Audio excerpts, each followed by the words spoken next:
Hello प्यारे बच्चों, मेरी कक्षा में आप सभी का स्वागत है और ये है आपकी हिंदी व्याकरण कक्षा 3 का पाठ 1 हमारी भाषा। तो भाषा क्या होती है और कौन कौन सी भाषा हम बोलते हैं, ये सब हम इस पाठ में पढ़ेंगे। इस चित्र को देखिए, यहाँ पे माँ पिंकी से कह रही है, देखो पिंकी ये तुमसे बात करना चाहते हैं। किसके लिए कह रही है? यहाँ पे एक चिड़िया है, दो चिड़िया है और बिल्ली है। तो चिड़िया क्या कह रही है? ची ची ची। और बिल्ली क्या कह रही है? म्याऊ। तो पिंकी ने क्या कहा? लेकिन माँ मुझे इनकी बोली समझ नहीं आती। क्यों नहीं समझ में आती? क्योंकि ये जो बोलते हैं वो किसी को समझ में नहीं आती, हमारी भाषा दूसरी है।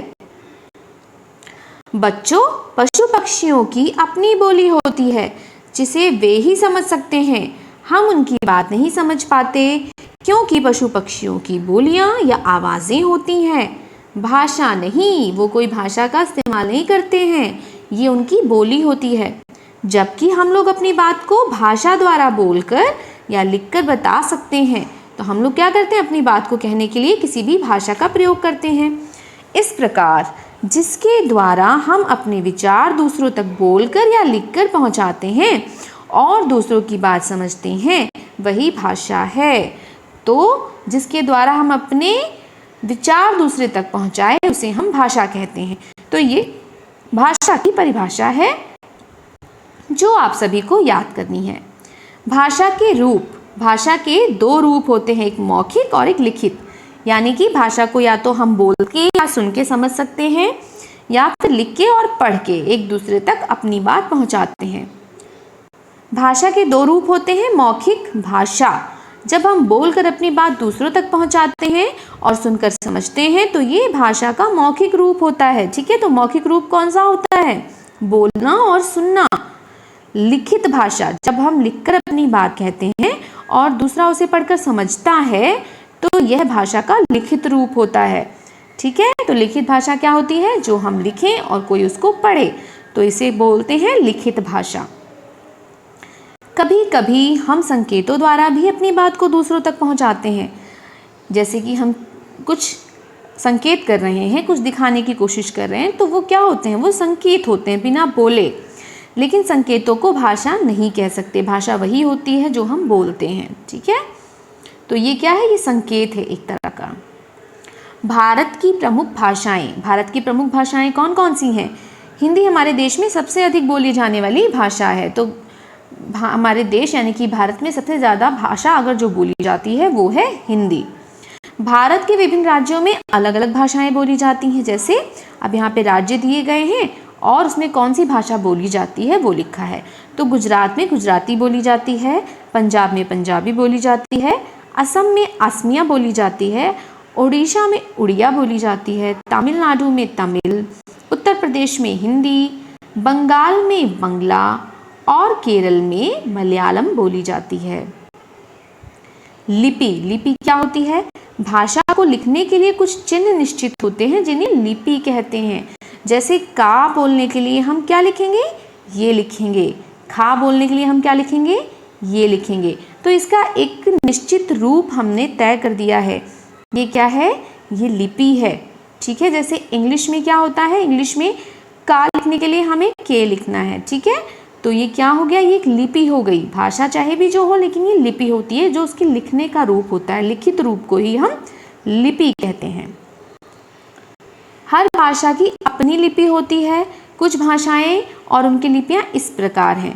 जैसे हिंदी भाषा किस लिपि में लिखी जाती है? देवनागरी लिपि में। अंग्रेजी भाषा कौन सी लिपि में लिखी जाती है? रोमन में। उर्दू भाषा फारसी में लिखी जाती है।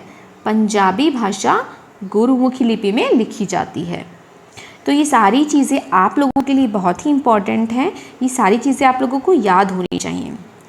हम जान गए, अब हमने इस पार्ट में जो भी पढ़ा हम उसको रिवाइज करेंगे। हम अपने विचार भाषा द्वारा एक दूसरे तक पहुंचा सकते हैं। भाषा का प्रयोग दो तरह से होता है, मौखिक यानी कि बोलकर सुनकर, और लिखित यानी कि लिखकर पढ़कर। हिंदी भारत में सबसे ज़्यादा बोली जाने वाली भाषा है। भाषा को लिखने के लिए निश्चित चिन्हों को लिपि कहते हैं। अब यहाँ पे क्या है, ये है अभ्यास कार्य। आप कौन सी भाषा बोलते हैं, आपको यहाँ लिखना है कि आप कौन सी भाषा बोलते हैं। अगर आप हिंदी बोलते हैं तो आप यहाँ पे हिंदी लिखेंगे। आपके आसपास कौन कौन सी भाषाएं बोलने वाले लोग रहते हैं, उनकी भाषाओं के नाम जानकर कक्षा में बताएं। तो आपके पास जो भी लोग रहते हैं आप उनसे पूछें और कक्षा में आके बताएं कि हमारे आसपास के लोग ये भाषाएं बोलते हैं, हमारे आसपास कई तरह की भाषाएं बोलने वाले लोग रहते हैं। लिखिए, चित्र देखकर लिखिए, मौखिक, लिखित या संकेत। हमें ये चित्र देखकर पहचानना है और साथ में इसके नीचे लिखना भी है कि ये भाषा का कौन सा रूप है। ये क्या कर रही है, ये पढ़ रही है, तो ये क्या है, ये लिखित भाषा का रूप है। ये यहाँ पे रेडियो सुन रहा है, तो ये क्या है, मौखिक।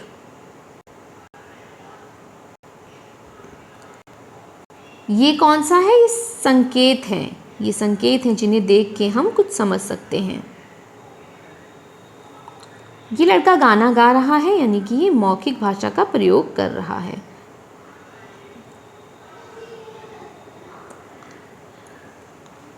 जिन कामों के लिए भाषा का प्रयोग ज़रूरी है उन पर सही का चिन्ह लगाएं।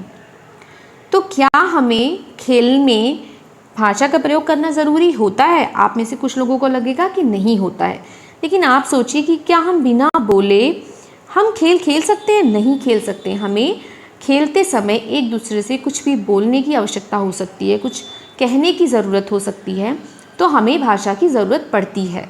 तो यहाँ पे हम चिन्ह लगाएंगे। और जब सब्जी लेने जाते हैं या फल लेने जाते हैं तब भी हम उससे उसका भाव पूछते हैं, क्या है क्या नहीं है ये पूछते हैं, तो इसके लिए भी हमें भाषा का प्रयोग करना पड़ता है। तो यहाँ पे भी सही का चिन्ह लगेगा।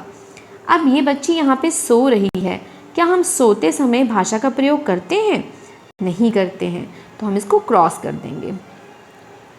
समझ कर लिखें। भाषा का बोला गया रूप क्या होता है? मौखिक, जो पहले से लिखा हुआ है। भाषा का लिखा गया रूप क्या होता है? लिखित। हम यहाँ पे लिख देंगे लिखित। देश की सबसे अधिक बोली जाने वाली भाषा कौन सी है? हमने अभी इस पाठ में पढ़ा था कि देश की सबसे ज़्यादा बोली जाने वाली भाषा हिंदी भाषा है। केरल की भाषा कौन सी है? तो केरल में कौन सी भाषा बोली जाती है? जल्दी से बताइए। केरल में मलयालम भाषा बोली जाती है।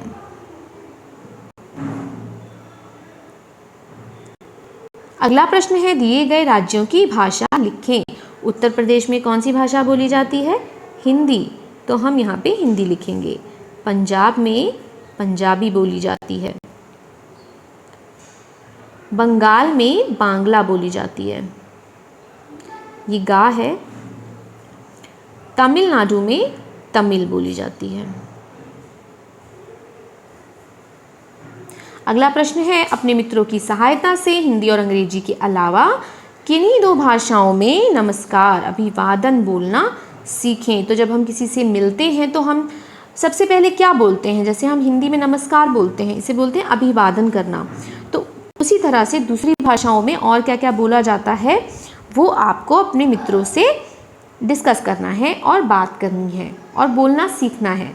ठीक है, तो ये था हमारा हिंदी व्याकरण का पाठ 1।